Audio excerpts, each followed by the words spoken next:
안녕하십니까. 새생명교회 영상 예배 시작하겠습니다. 오늘은 6월 둘째 주일입니다. 여러분 모두를 환영하고 또 우리가 비록 영상으로 예배 드리지만 우리의 마음과 정성을 오직 하나님 앞에 모으고 정성케 예배 드리는, 그래서 예배를 통해서 하나님의 은혜, 예배를 통해서 하나님이 부어주시는 그런 놀라운 그런 축복이 여러분 가운데 임하게 되길 간절히 소원합니다. 우리 다 같이 묵도하심으로 함께 예배 드리겠습니다. 우리 다 같이 기도하겠습니다. 주의 말씀은 내 발의 등이요 내 길의 빛이니이다. 주의 의로운 규례들을 지키기로 맹세하고 굳게 정하였나이다. 나의 고난이 매우 심하오니 여호와여 주의 말씀대로 나를 살아나게 하소서. 아멘. 우리 다 같이 찬송가 341장 십자가를 내 가지고 함께 찬송하겠습니다.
아멘. 우리 다 같이 기도하겠습니다.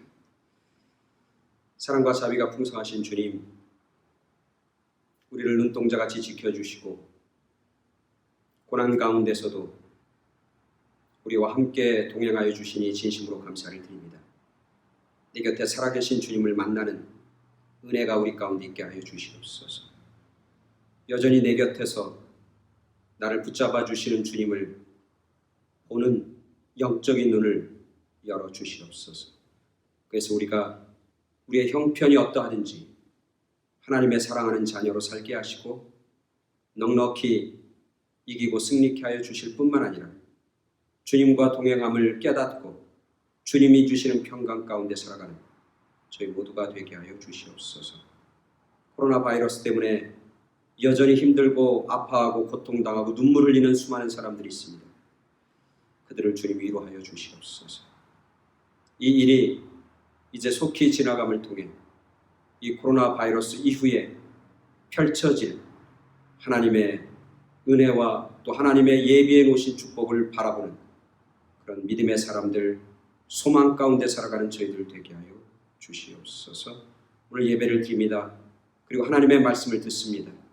다른 세상의 다른 생각을 다 주님의 십자가에 못 박고 내려놓고 오직 하나님의 말씀, 오직 하나님에게만 집중하고 하나님만을 바라보고 기대하는 그런 귀하고 거룩한 예배 되게 하여 주시옵소서. 예배 가운데 우리와 함께 하시고 우리에게 하나님이 하나님됨을 드러내 보이시는 주님 감사를 드리오며 예수 그리스도의 이름으로 기도드렸사옵나이다. 아멘. 하나님께서 오늘 우리들에게 주시는 귀한 말씀 베드로전서 4장 12절부터 14절까지 말씀 공독해 드립니다.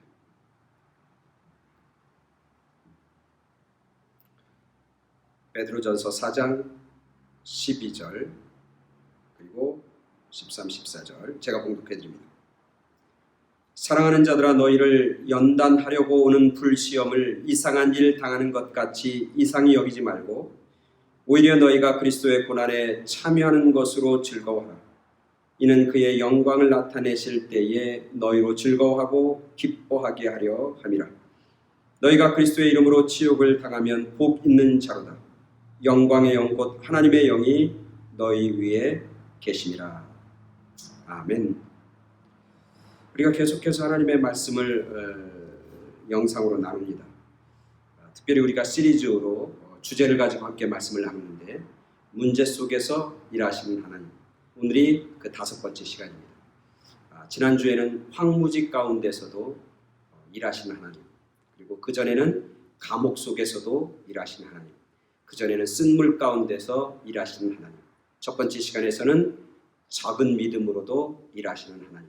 우리가 계속해서 문제 속에서 여전히 살아계시고 여전히 일하시고 우리와 함께 하시는 하나님에 대해서 말씀을 계속 묵상하고 있습니다. 오늘 5번째 시간 고난 속에서도 일하시는 하나님이라고 하는 주제로 함께 말씀을 나누고자 합니다. 우리 모두는 시험을 당합니다. 우리 모두는 고난을 당합니다. 비록 우리가 크리스찬이라 할지라도 우리가 신앙생활, 믿음생활 잘한다 할지라도 여전히 우리는 고난 가운데 있고 여전히 우리는 시험 속에 넘어질 때가 많이 있습니다. 그래서 우리는 쉽게 생각합니다. 정말 시험에 우리가 빠지지 말아야 되겠다. 시험을 좀 안 들었으면 좋겠다. 우리에게 좀 고난이 없었으면 좋겠다. 우리에게 아픔은 좀 벗어났으면 좋겠다. 그런 생각과 또 그런 기대를 우리는 많이 가지고 있습니다. 그런데 그럼에도 불구하고 여전히 우리 가운데 시험이 오고 고난이 옵니다. 그러면서 우리는 절망하기도 하고 좌절하기도 합니다. 때로는 그것 때문에 교회를 떠나기도 하고 때로는 그것 때문에 사람들의 관계가 깨지기도 하고 때로는 시험과 고난 때문에 어쩌면 예수님과 하나님을 버리기까지 하는 경우가 참 많습니다. 그래서 제 주변에 있는 사람 중에 그런 분이 있습니다. 그렇게 이 교회에서 신앙생활하다가 시험 들고 고난이 닥칩니다. 그러면 이 교회는 아닌가 보다. 그리고 다른 교회 갑니다. 또 그 교회에서 시험 들고 고난 당합니다. 그러면 이 교회도 아닌가 봐. 또 다른 교회 갑니다. 그래서 이 교회 저 교회 떠돌아다니는 그런 신앙, 떠돌아다니는 믿음을 가지고 있는 사람이 얼마나 많이 있는지 모릅니다.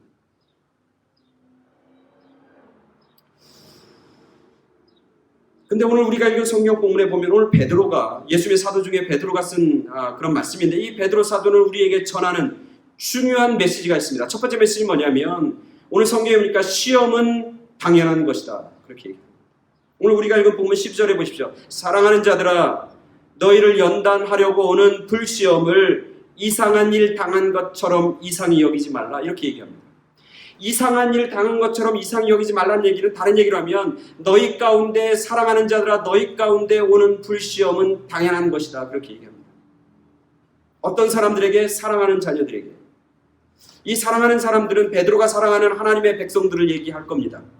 그죠? 베드로가 사랑한다는 얘기는 열심히 신앙생활하는 사람들입니다. 열심히 믿음생활하는 사람입니다. 최선을 다해서 믿음생활하는 사람이죠. 그 사람들에게 말하는 겁니다. 여러분 정말 내가 사랑하는 여러분 정말 믿음 열심히 어려운 가운데서 박해 가운데서도 목숨 내걸고 신앙생활하는 여러분들 여러분 가운데 시험이 오고 여러분 가운데 고난 오는 것을 이상하게 여기지 마십시오. 당연한 것입니다. 조금 더 영적으로 생각하면 이 사랑하는 사람이 베드로가 사랑하는 사람일 뿐만 아니라 누가 사랑하는 사람이에요? 하나님이 사랑하는 사람이죠. 하나님이 사랑하는 사람들에게조차도 때로는 시험이 있고 때로는 불시험이 있고 때로는 고난이 임한다고 하는 것이고 그것은 지극히 당연한 것이다. 그렇게 오늘 베드로 사도를 통해서 하나님은 오늘 우리들에게 말씀해 주시는 것이죠. 그렇습니다. 오늘 우리들이 많은 어려움을 경험합니다. 특별히 코로나 바이러스라고 하는 그런 여러 가지 문제들을 우리가 경험합니다. 그것 가운데 여러 가지 어려움을 겪습니다. 건강의 문제의 어려움, 그리고 경제적인 어려움, 또 여러 가지 자녀의 어려움, 아이들이 학교 다니는 것 때문에 느끼는 그런 어려움, 관계의 어려움, 또 가정생활에서의 어려움, 수많은 어려움이 막 파생합니다. 얼마나 많은 어려움이 막 점점 더 커지고 점점 눈덩이처럼 불어나는지 모릅니다. 그 어려움이 누구에게도 있다? 우리 크리스천들에게도 있다는 거예요. 하나님의 사랑하는 자녀들 가운데도 그런 시험과 어려움은 동일하게 임한다고 하는 사실을 말씀하고 있는 겁니다. 이걸 우리가 알아야 돼요. 여러분, 우리가 시험을 준비하죠. 우리가 학교 다니면서 공부하는 사람은 시험 보잖아요. 시험 보는데 우리가 시험에 나오는 문제를 이미 알고 있어요.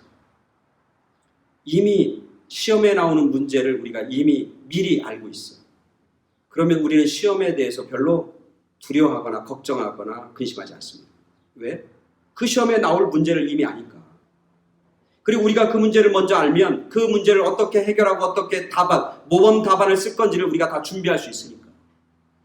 그래서 미리 문제를 알고 그 문제에 대한 다른 대답을 갖고 있는 사람은 시험이 오고 어려움이 오면 어떻게 돼요? 그것은 기쁜 순간이에요. 그건 아무것도 아닌 거예요. 아무것도 아닌 거예요. 시험이 아니고 문제가 아닌 거예요. 왜? 이미 예측하고 모범 답안을 갖고 있으니까. 오늘 하나님께서 우리에게 말씀해 주시는 거예요. 너희가 시험 당할 때마다, 불시험이 올 때마다, 고난이 올 때마다 이 말씀을 기억하라는 거예요. 사랑하는 자들아, 너희 가운데 시험이 온다. 그러나 이상하게 여기지 말고 당연한 것이다. 이 말씀을 우리가 기억해야 합니다. 그리고 내가 시험이 올 때마다 이 시험은 우리에게 당연하게 오는 거지, 당연한 거지. 문제가 딱 치면 이거 어떡하지? 왜 이런 문제가 나에게 있지? 왜 이런 문제가 나에게만 닥치는 거야? 그렇게 허둥지둥거릴 것도 없고 두려워할 것도 없고 벌벌 떨 것도 없다는 거죠. 왜? 우리는 시험 당하고 문제가 온다고 하는 걸 이미 다 알고 있으니까. 이 말씀을 기억해야 합니다. 마음속에. 그래서 시험이 오고 문제가 올 때마다 이건 또 나를 시험하는 거구나.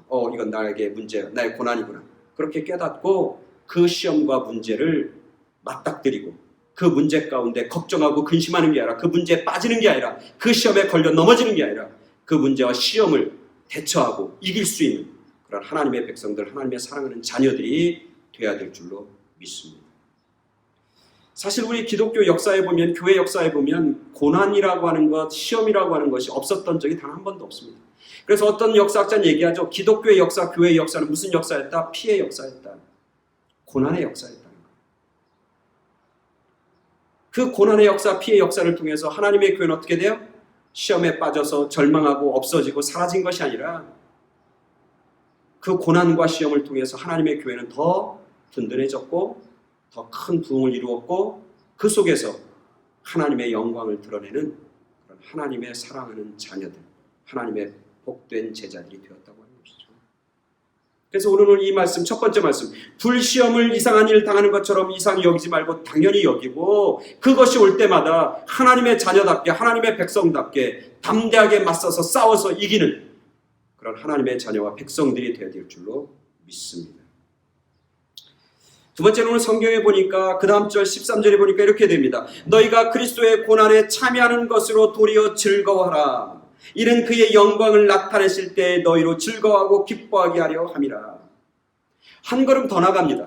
너희에게 시험과 고난이 오면 당연하게 여기라 라고 하는 말씀보다 한 걸음 더 나가서 너희에게 고난이 오거든 무엇을 위한 고난? 그리스도를 위한 고난, 교회를 위한 고난, 하나님의 일을 위한 고난, 하나님의 명령을 수행하기 위한 고난, 하나님이 주신 비전과 사명을 이루기 위한 고난, 그 고난이 올 때 도리어 뭐하라? 기뻐하고 즐거워하라. 여러분, 고난 가운데서 기뻐한다는 게 말이 됩니까? 고난이 있으면 너무 괴롭잖아요. 너무 힘들잖아요. 그래서 우리는 그렇게 쉽게 얘기하잖아요. 고난과 아픔은 다 주님께서 혼자 십자가 다 지시고 이제 우리는 그런 십자가를 안 졌으면 좋겠습니다. 이제는 더 이상 우리가 고난의 순간을 경험하지 않았으면 좋겠습니다. 고난과 아픔은 다 주님이 다 지고 나는 열매만 먹길 원합니다. 나는 축복만 받길 원합니다. 그게 우리들의 신앙이고 우리의 그 바람이잖아요. 근데 오늘 하나님의 말씀은 분명하고 확실하게 얘기하는 겁니다. 너희 가운데 고난이 있느냐? 그 고난이 그리스도를 위한 고난이었냐? 그러면 기뻐하고 즐거워하라. 왜? 그 고난을 통해서 하나님이 너희에게 큰 은혜와 복을 내려주신다. 그 고난을 기뻐하는 걸 통해서 하나님이 뭐한다? 영광을 받으신다. 그리고 그걸 통해서 하나님이 뭐야? 기뻐하고 즐거워한다. 그렇게 말하는 것이죠. 여러분, 정말 우리가 이 땅에 살면서 지금은 뭐 사람들이 얘기합니다. 지금은 믿음 생활하는데 고난이 없지. 지금 믿음 생활하는데 너무 자유롭지. 지금 뭐 그렇습니까? 아니잖아요. 점점 시대가 지나면 지날수록 점점점 우리에게 무슨 예배 드린다고 누가 못하게 하고 핍박하고 교회 예배 못 드리게 하고 이러진 않지만, 사실 툭 까놓고 얘기하면 오늘날 진정한 하나님의 백성으로 살기가 여러분 쉽습니까? 어렵습니까? 이 세상 가운데서 정말 하나님만을 바라보고 믿고 나아가는 게 쉽습니까? 어렵습니까? 쉽지 않습니다. 어떻게 보면 오늘날 정말 하나님의 자녀로 살아간다고 하는 것, 오늘날 이 어려움 가운데 이 윤택한 풍요의 물질의 풍요 가운데서도 그래도 그거에 의지하지 않고, 그거에 현혹되지 않고, 그거에 우리의 마음이 빼앗기지 않고, 우리의 마음의 중심이 오직 하나님에게만 맞추고 하나님의 사람으로 당당하고 멋지게 걸어간다고 하는 것 쉽지 않습니다. 굉장히 어렵습니다. 그리고 때로는 우리가 믿음 생활할 때 여러 가지 어려움이 있습니다. 우리가 믿음 생활 못하게, 하나님 앞에 나아가지 못하게, 하나님을 믿는 믿음의 사람으로 세워지는 데 방해하는 수많은 요소들이 있습니다. 옆에 있는 사람들이 있습니다. 어떻게 보면 함께 믿는 성도들, 내 주변에 있는 성도들, 내 주위에 믿는다고 하는 사람들이 나를 얼마나 실족시키고 나를 얼마나 실망시키고 내가 믿음의 길을 가지 못하게 방해의 거리가 되는지 얼마나 많이 있는지 몰라요. 그래서 이 시대 가운데 어떤 시대, 오늘날도 마찬가지고 초대교회도 마찬가지고 지난 100년, 1000년 전의 교회도 마찬가지고 믿음의 성도들도 마찬가지고, 믿음을 지킨다고 하는 건 어느 시대, 어느 상황 속에서도 결코 쉬운 일은 아닙니다. 그래서 믿음을 지킨다고 하는 것은 고난이라고 하는 것이 항상 수반되는 거예요. 고난이 없으면 믿음이 더 성장하고 단단해질 것 같죠? 천만에. 그렇지 않습니다. 성경은 그걸 얘기하는 거죠. 고난 가운데서도 우리의 믿음이 고난을 통해서 성장하고 성숙하고 정진하게 되었고, 그 고난을 통해서 하나님의 선하신 일이 드러났던 것이죠. 우리가 잘 아는 것처럼 창세기 50장에 보면 누구의 이야기가 나오냐면 요셉의 이야기가 나오잖아요. 요셉이 마지막에 이제 죽음을 앞두고 형들에게 쓴 고백이 있잖아요. 그 고백이 창세기 50장에 나오지 않습니까? 창세기 50장 한 절 제가 읽어드릴게요. 창세기 50장 20절. 당신들은 나를 해하려 하였으나 하나님은 그것을 선으로 바꾸사 오늘과 같이 많은 백성의 생명을 구원하게 하시려 하셨나니 당신들은 두려워하지 마소서. 요셉이 그렇게 써요. 뭐냐면 이런 얘기입니다. 하나님이 형들을 통해서 내가 이집트의 종으로 팔려가고, 종으로 팔려간 그때부터 시작해서 수십 년 동안 고난과 아픔과 시험 가운데 자기가 살았는데, 하나님께서는 그 고난의 시간들을 사용하셔서 뭐하게 만드셨다? 선하게 만들어 주셨다. 고난의 순간들과 고난의 일들과 시험의 일들을 하나님께서는 선하게 만들어 주셨다. 그래서 그 고난의 시간에 나를 붙잡아 주시고, 그 고난의 시간을 나를 견디게 하셔서 이집트와 애굽의 총리가 되게 하시고, 그리고 하나님이 그 모든 것들을 선하게 사용하셔서 나를 통해서 하나님의 백성들의 생명을 살리게 하셨고, 애굽에 있는 수많은 백성들의 생명을 살리는 그런 선한 일을 사용하시는 도구로 사용했다. 그렇게 고백하고 있는 것이죠. 그러니까 요셉에게 있어서 고난이지만 그 고난은 하나님 입장에서 보면 하나님의 사람을 위대하게 만드는 그런 계기가 되었고, 그런 밑거름이 되었다고 하는 거예요. 그 고난의 시간들을 선하게 사용하셔서 요셉이라고 하는 위대한 인물을 만드셨고, 그 요셉을 통해서 하나님이 행하시는 놀라운 일을 했고, 그것을 통해서 생명을 살리고 하나님의 선하심을 이 땅에 증거하는 그런 귀한 도구로 사용되어졌다. 그렇게 그는 고백하고 있는 것이죠. 그렇습니다. 왜 하나님이 고난을 기뻐하라고 하고 즐거워하라고 하냐면 그 고난을 통해서 하나님의 선하신 일이 드러나기 때문에 그렇습니다. 그 고난을 믿음으로 반응하고 그 고난을 믿음으로 견디는 자를 통해서 하나님은 놀랍고 위대한 일을 이루십니다. 그리고 그를 통해서 하나님이 하나님 되심을 세상 가운데 선포하게 된다고 하는 것이죠. 구약의 요셉뿐이 아니죠. 신약에 오면은 뭐 모든 사람이 다 그렇습니다. 예수님의 제자들은 안 그렇습니까? 예수님의 제자들은 누굽니까? 갈릴리 호숫가에서 고기 잡는 어부들 아닙니까? 그 어부를 하나님이 주님께 예수님께서 택하셨습니다. 그리고 그들을 3년 동안 같이 훈련시키시고 말씀으로 가르치시고 하나님의 일을 그들에게 선포해 주셨습니다. 그리고 나서 예수님이 돌아가시고 나서 그 제자들이 당한 건 뭐냐면 고난입니다. 고통입니다. 근데 그 고난과 고통을 통해서 예수님과 함께 있을 때는 그들의 성장이 그렇게 자라지 않았습니다. 그들의 믿음이 그렇게 정진하고 아름답고 온전한 모습으로 나아가지 못했습니다. 그들의 믿음과 신앙이 자라고 정진하고 성숙된 배경은 뭐냐면 그들 가운데 뭐가 임합니까? 고난이 임합니다. 베드로가 느끼는 겁니다. 그 대표적인 사람이 베드로 아닙니까? 그 고난을 통해서 이 제자들은 하나님의 사람으로 비로소 서기 시작합니다. 하나님의 놀라운 역사를 담당하는 예수님의 증인으로 살기 시작합니다. 하나님의 복음을 선포하는 자로 그 예수님 이 베드로가 말씀을 전할 때 그 말씀의 능력과 권능이 있어서 3,000명씩 회개하고 돌아오는 역사가 나타나잖아요. 그래서 베드로를 얘기합니다. 사람 많은 사람입니다. 이 사람 원래 가난하고 이 사람 원래 무식한 사람이고 이 사람 원래 어부 아니냐. 근데 어떻게 이 사람이 이렇게 말을 잘하고 논리적이고 이렇게 위대한 능력의 사람이 되었느냐. 그렇게 얘기합니다. 고난을 통해서 예수님의 제자들은 하나님의 사람으로 쓰임받기 시작합니다. 고난을 통해서 그들의 믿음은 약해지는 것이 아니라 도리어 더 강해집니다. 더 온전해집니다. 멋지게 하나님을 드러내는 믿음의 사람들로 성숙하고 성장하는 겁니다. 고난을 통해서. 구약과 신약에 있는 인물만 그런 것은 아닙니다. 오늘날 살고 있는 이 세상 가운데서도 마찬가지입니다. 고난을 통과한 사람과 그렇지 못한 사람의 삶의 내용은 다릅니다. 고난을 통과한 사람이 지도자가 되면 그 공동체는 어떤 어려움도 이기고 극복할 수 있는 힘이 생깁니다. 그러나 고난과 어려움을 통과하지 못한 사람이 지도자가 된 집단과 사회는 불행합니다. 평상시에는 모릅니다. 그러나 위기가 닥치고 어려움이 닥치면 진가가 드러나는 겁니다. 미국의 역사 속에서 가장 어두웠던 시기는 우리가 잘 아는 것처럼 미국의 역사 속에서 가장 어두운 시기는 남북전쟁이잖아요. 그리고 그 다음에 미국의 역사 속에서 가장 어두운 역사는 세계대전이죠. 1차 대전, 2차 대전, 세계대전이죠. 근데 미국의 남북전쟁과 세계 1, 2차 대전을 승리로 이끌고 위대한 미국을 건설한 대통령과 지도자가 누굽니까? 남북전쟁은 누구냐면 아브라함 링컨이고 세계대전은 누구냐면 루즈벨트라는 대통령이죠. 근데 이 두 지도자가 가지고 있는 특징이 있잖아요. 뭐예요? 이 두 지도자는 수많은 고난과 아픔을 통과한 사람이고 특별히 믿음의 사람이었고 특별히 신실한 사람이었다는 거예요. 믿음으로 어려움을 극복하고 통과한 사람이에요. 아브라함 링컨은 아주 깡촌인 켄터키 아주 시골에서 태어납니다. 그래서 학교를 제대로 배우지 못해요. 공부를 제대로 못 배워요. 그리고 거기서 살다가 너무 힘들고 너무 어려워서 그 가족들이 아브라함 링컨이 국민학교 때 이제 일리노이로 떠납니다.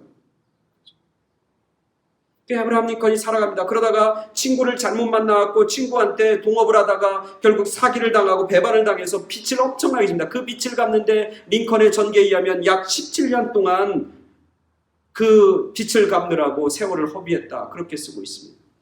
그 와중에 어머니를 잃습니다. 어머니도 있고 빚진 빚을 다 탕감하는데 하고 그 다음에 나중에는 자기의 사랑하는 그 약혼녀를 또 사고로 잃습니다.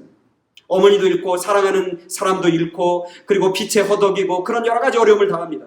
뿐만 아니라 일리노이에 가서 이제 국회의원 선거에 나갔다가 떨어지고 낙방하는 그런 수많은 패배에 수많은 고통에 수많은 고난을 그는 경험합니다. 그 수많은 고난과 고통을 극복하고 나서 그가 비로소 이제 나중에 대통령이 되죠. 대통령이 되고 나서 남북전쟁의 그 위기 속에서 아브라함 링컨은 뭘 발휘해요? 진가를 발휘하기 시작합니다. 그가 가지고 있는 위대함이 드러나기 시작합니다. 자기의 고난과 고통을 승리로 이끈 그 믿음의 위대함, 그 승리로 이끈 그 사람의 위대한 사람의 인격이 결국 남북전쟁에서 드러나게 됐고 그것을 통해서 위대한 미국, 하나님이 위대하게 사용하신 아주 귀한 도구로 아브라함 링컨이 쓰임받게 되고 미국이 사용되어지는 것을 우리는 보게 됩니다. 루즈벨트도 마찬가지예요. 루즈벨트도 엄청나게 많은 고난과 아픔과 역경을 통과한 사람 아니에요. 우리가 잘 알지만 그 사람은 온전하게 걷지도 못한 사람 아닙니까? 장애인 아닙니까? 소아마비.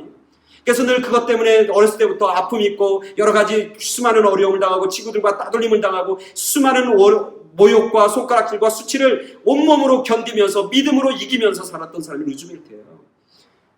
그 사람이 대통령이 되니까 그를 통해서 하나님은 위대한 미국을 만드셨고 그 하나님의 사람, 믿음의 사람을 통해서 고난과 아픔을 믿음으로 이긴 그 사람들을 통해서 하나님이 하시는 위대한 일을, 하나님의 하시는 위대한 역사를 이루셨던 것을 우리는 보게 되는 겁니다. 그래서 오늘 성경에서는 이야기합니다. 너희가 그리스도의 고난에 참여하냐? 도리어 즐거워하고 기뻐하라. 하나님께서 너희들이 그 고난 가운데서 승리하는 모습, 그걸 통해서 너희들의 신앙이 자라고 너희들의 신앙이 정진하고 성숙되고 그리고 너희가 하나님의 사람으로 온전히 쓰여질 수 있도록 훈련시키고 연단시키는 하나님의 과정이다. 즉 고난과 아픔과 시험은 축복의 시작에 불과하다. 그러니까 기뻐하고 즐거워라. 나에게 고난이 닥친 예수님 때문에 고난당하니까 기뻐하십시오. 나 같은 사람이 그리스도를 위해서 고난당하고 나 같은 사람이 하나님이 고난을 통해 연단시키셔서 하나님의 위대한 일을 이루시는 위대한 사람으로 하나님이 만드시고 하나님이 지금도 나를 빚으시고 만들어 주신다고 하는 사실을 깨닫고 기뻐하고 감격하며 살아가야 된다. 하나님의 사람은 그렇게 사는 것이다. 그렇게 말씀하는 것이죠. 더 나아가서 바울은 뭐라고 하냐면 하나님의 백성들에게 있어서 고난은 특권입니다. 특권이란 말을 써요. 특권. 하나님의 백성이 고난받는 게 특권이라는 거예요. 특별한 권리라는 거예요. 세상에 그 어떤 사람도 맛보지 못하고 누리지 못하고 그래서 우리 중에 예수님 때문에 고난받는 사람이 있으면 그 사람은 정말 하나님이 특별히 사랑하시고 특별히 택하시고 특별한 복으로 그에게 부어주실 특권을 소유한 사람이다. 그렇게 그는 고백하고 있는 것을 보게 되는 겁니다. 우리가 코로나 바이러스의 고난과 시험이 우리에게 닥칩니다. 그러나 이 어려움의 시기를, 우리에게 닥친 어려움을 우리가 믿음으로 바라본다면 이 고난과 시험은 도리어 우리를 더 위대하게 만드는 밑거름이 될 줄로 믿습니다. 우리가 코로나 바이러스를 겪으면서 한 가지 고백하는 게 있잖아요. 야, 우리가 계획한다는 게 그게 별거 아니구나. 우리가 애쓰고 노력한다는 게 이게 별것 아니구나. 뭐 과학의 힘이라고 그러고 뭐 테크놀로지의 힘이라고 하는 게 이게 별거 아니구나. 진짜 중요한 건 눈에 보이는 게 아니라 눈에 보이지 않는 거구나. 정말 하나님, 눈에 보이는 하나님이 정말 위대하구나. 우리가 눈에 보이는 것만 다 실제하고 존재하는 걸로 생각하고 그리고 눈에 보이는 것만을 얻기 위해서 눈에 보이는 것만을 쫓아갔던 우리들의 어리석은 삶을 우리가 다시 되돌아봤잖아요. 이 코로나 바이러스라고 하는 이 위기와 이 고난 속에서 우리가 깨닫잖아요. 영적인 각성이 이루어져야 돼요.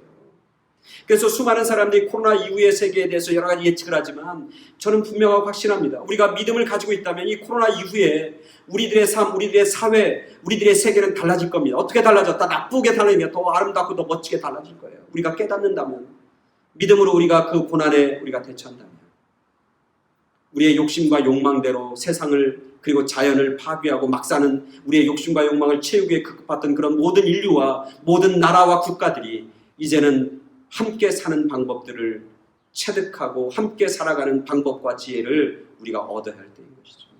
그래서 우리의 영적인 것은 더 도리어 강해지고 온전해질 줄로 믿습니다. 우리의 고난과 우리의 아픔 속에서도 우리의 시험 가운데서도 여전히 일하시고 계신 주님. 그래서 그 고난 가운데서 우리가 믿음의 눈을 보고 그 고난 가운데서 시험이 올 것을 미리 예견하고 시험이 온다고 하는 것, 그것이 도리어 우리에게 우리의 믿음과 신앙을 연단하고 우리를 강하게 하시고 우리를 하나님의 사람으로 위대하게 사용하시려는 하나님의 계획이 있음을 믿고 나아가는, 그래서 우리 모두가 이 고난 가운데서도 기뻐하고 즐거워하며 주님과 함께 동행하는, 주님과 함께 주님의 은혜로 넉넉히 이기며 승리하는 그런 우리 모두가 되길 간절히 축원합니다. 오늘 우리가 읽은 본문의 이제 마지막은 4장의 마지막입니다. 제가 읽습니다. 19절입니다. 그러므로 하나님의 뜻대로 고난을 받는 자들은 또한 선을 행하는 가운데서 그 영혼을 미쁘신 창조주께 의탁할지어다. 뭐라고 쓰고 있는 겁니까? 하나님의 뜻에 따라서 우리가 고난을 받는 우리 모두들은 뭐 한다는 거예요? 하나님이 선한 가운데 인도해 주실 걸 믿고 우리의 모든 삶을 하나님 앞에 의탁한다는 거예요. 맡긴다는 거예요. 우리에게 고난이 온다. 그 고난을 우리가 어떻게 해결할지 몰라요. 우리에게 오는 문제 어떻게 우리가 이걸 극복할지 몰라요. 코로나 바이러스 속에서 우리가 어떻게 이것을 해결할지 몰라요. 그러나 믿음을 갖고 기뻐하며 그리고 분명히 이것을 선한 것으로 만들어 주실 거라고 하는 믿음을 가지고 우리의 문제와 우리의 시험거리와 우리의 아픔과 우리의 문제를 하나님 앞에 의탁하고 맡기고 살아가는 사람, 그게 바로 믿음의 사람이고 하나님의 사람이라고 하는 사실을 오늘 말씀하고 있는 것이죠. 우리가 그 고난 가운데서도 하나님의 은혜를 바라보며 고난 가운데서 일하시고 고난을 선한 것으로 역전시키시고 변화시키는 그런 하나님을 바라보며 승리하고, 그리고 그 고난이 여러분에게 도리어 유익이 되고 기쁨이 되고 축복이 되는 그런 복된 삶을 사는 그런 여러분 모두가 되길 간절히 축원합니다. 아멘. 다시 기도하겠습니다. 하나님, 고난 가운데서도 여전히 일하시고 특별히 고난을, 시험을 선으로 바꾸시는 주님 감사를 드립니다. 그렇게 하나님이 인도해 주실 줄 믿고 우리의 문제와 시험거리와 아픔을 주님께 맡기고 의탁하며 살아가는 믿음의 사람 되게 하여 주시옵소서. 그래서 고난이 도리어 우리에게 기쁨과 축복이 되는 저희 모두가 되게 하여 주시옵소서. 예수 그리스도의 이름으로 기도드렸사옵나이다. 아멘. 예, 광고 시간입니다. 수요예배 표적을 통해 인도하시는 예수님 계속해서 말씀 시리즈 나누고 있습니다. 여러분 수요일 저녁에도 적극적으로 참여해 주시고 말씀 가운데 하나님의 인도하심과 하나님의 은혜가 임하길 간절히 바랍니다. 헌금 안내 계속합니다. 여러분 모일 때마다 정성으로 헌금해 주시면 좋겠고, 어떤 분들은 모일 때마다 헌금을 꼬박꼬박 모아주시더라고요. 그래갖고 한꺼번에 이렇게 저한테 전달해 주시는 분도 있습니다. 여러분 헌금 생활도 성실하게 또 정성을 다해서 해주시면 감사하겠습니다. 여러분 건강하시고 승리하기를 축복합니다. 우리 찬송가 부르시면서 우리 봉헌한 시간 갖습니다.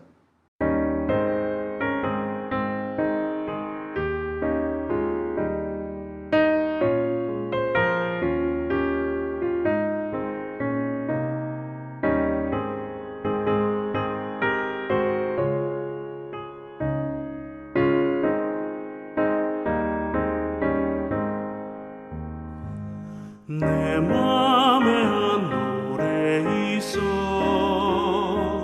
나 즐겁게 늘 부르네. 이 노래를 부를 때에 큰 평화 임하도다. 평화 평화 하나님 주신 선물, 그 놀라운 주의 평화 하나님 선물일세. 주 십자가 지심으로 날 구원해 주셨으며 주 예수님 고난받아 나 평화 누리도다. 평화 평화 하나님 주신 선물, 그 놀라운 주의 평화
우리 다 같이 헌금 기도하고 축도함으로 6월 둘째 주 예배 마치도록 하겠습니다. 다 같이 기도하겠습니다.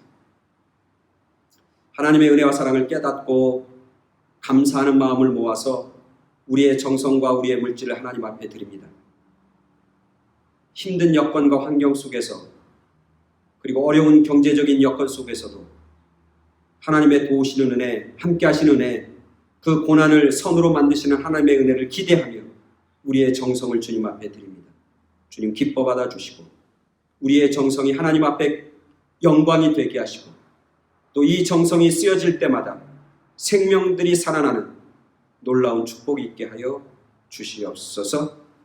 이제는 우리를 죄악 가운데서 건져내 주신 예수 그리스도의 구속의 은혜와 우리를 너무너무 사랑하시는 하나님 아버지의 지극하신 사랑하심과 지금도 살아계셔서 우리에게 힘이 되시고 위로가 되시고 소망이 되시는 성령님의 역사하심이 고난 속에서도 일하시는 주님, 고난을 선으로 만드시는 주님을 믿고 의탁하며 나아가겠다고 결단하는 당신의 사랑하는 자녀들 위해 그들이 사랑하는 많은 사람들과 그들의 가정과 일터와 자녀들 위해 지금부터 영원까지 함께 계시고 간절히 축원하옵나이다. 아멘. 이상으로 6월 둘째 주일 영상 예배 마치도록 하겠습니다. 다음 주에 또 뵙도록 하겠습니다. 감사합니다.